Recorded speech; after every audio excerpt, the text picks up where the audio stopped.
এই জায়গায় তারা যে দফাগুলো দিয়েছে 9টা, তার মধ্যে একটা দফাতে এটা আছে সরকারকেও তারা বলেছে যে এই জিনিসগুলো সরকারের মধ্যে আনতে হবে। তো সরকারকেও দায়বদ্ধ করছে 3টা বিষয় 9টার, এবং তার সাথে লাস্টে কাদিয়ানিটা আনছে। এই জায়গায় ভিন্ন ভিন্ন বিষয় সাদেনীদের সাথে অর্থাৎ সাদপন্থীদের সাথে কাদিয়ানিদের সাথে তারা একসাথে তুলনা করছে বলে জানি না। যদি তারা এক জায়গায় করে থাকে তাহলে অবশ্যই তারা মৌলানা আরশাদ মাদানী, যিনি দারুল উলুম দেওবন্দ, যাকে উপমহাদেশের মধ্যে সব থেকে বড় ব্যক্তি, যাকে আমিরুল হিন্দ বলা হয়, সে বাংলাদেশ এসে বসুন্ধরা মাঝে স্পষ্ট বলে গেছে জু উসকো গুমরা কাতে ও খুদ গুমরা হে। যারা মৌলানা সাদ সাহেবকে গুমরা বলে, পথভ্রষ্ট বলে, সে নিজে গুমরা। অর্থাৎ দেওবন্দ যদি আমরা অনুসরণ করে থাকি তাহলে যেই দ্বারা বলেছে তারাই গুমরা। এটা সম্পূর্ণ অপপ্রচার। এবং ওনারা নিজেই কি দারুল উলুম দেওবন্দের প্রয়াত শাইখুল হাদিস মুফতি সাইদ আহমদ পালনপুরি, উনি ওনার দারুল দেওবন্দ থেকে লোক পাঠিয়ে দেখাইছেন যে ওনার বাড়ি এবং ওনার বাগানে ওই জাতীয় কোনো কিছু আছে কিনা। আসার পরে বলছি এ সাফাই ঝুট, সম্পূর্ণ মিথ্যা এবং অপপ্রচার, এটার কোনো অস্তিত্ব নাই। অপপ্রচার বাস।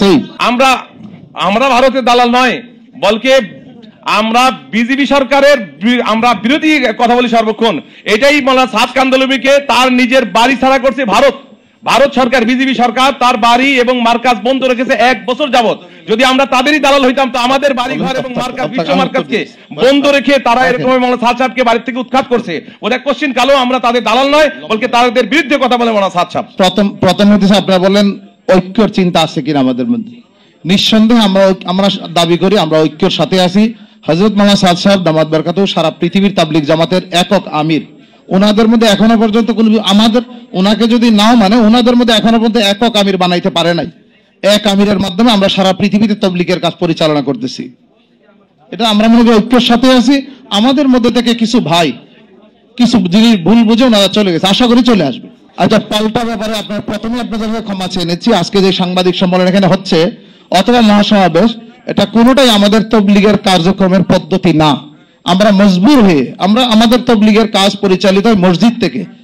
এখানে যে আমরা আসছি মজবুর হয়ে আমরা আসছি, যেহেতু ওনারা বলছে ওনাদের এগুলার জবাব দেওয়ার জন্য এখানে আসছি। আমাদের তাবলীগের কাজের পদ্ধতি হলো মসজিদে আমলের মাধ্যমে জবাব দেওয়া। ভাই আমি আরো কোনো ঐক্যের কি কি চেষ্টা করছি আমি একটা কথা বলি। সেগুলো আজ থেকে প্রায় 7 বছর আগে ঐক্যের জন্য সরকারিভাবে একটা প্রতিনিধি দল পাঠানো হয়েছিল দারুল উলুম দেওবন্দে। এবং ওখান থেকে দেওবন্দের উস্তাদদের আমরা কথাবার্তা শুনে আসলাম। ওনারা বললেন মৌলানা সাদ সাহেবের ব্যাপারে আমাদের কোনো বিষয়ে আমাদের কোনো ধরনের আপত্তি নাই। একটা বিষয়ে আপত্তি আছে, যদি উনি ওনার এই কথা থেকে ফিরে আসে তাহলে তাও সেটাও শেষ।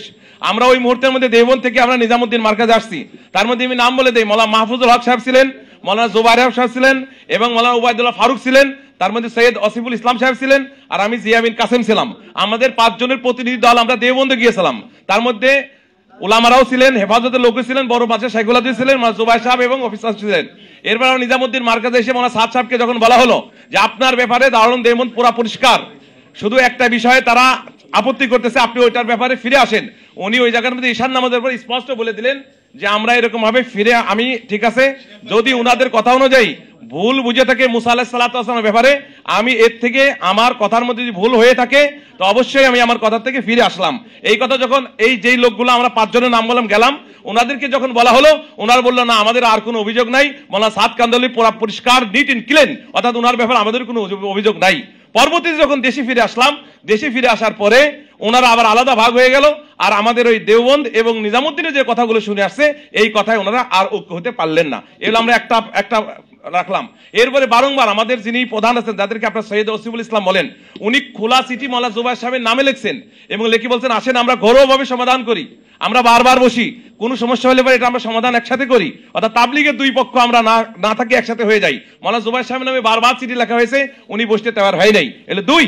3 নম্বর হলো আমরা আজকেও বলতে চাচ্ছি, যদি একটা বিশ্বব্যাপী একটা আন্দোলন এবং 252টা দেশে এই আন্দোলন অর্থাৎ তাবলীগের মেহনত চলে, এত বড় একটা প্রতিষ্ঠানের অবশ্যই একজন আমির অবশ্যই লাগবে।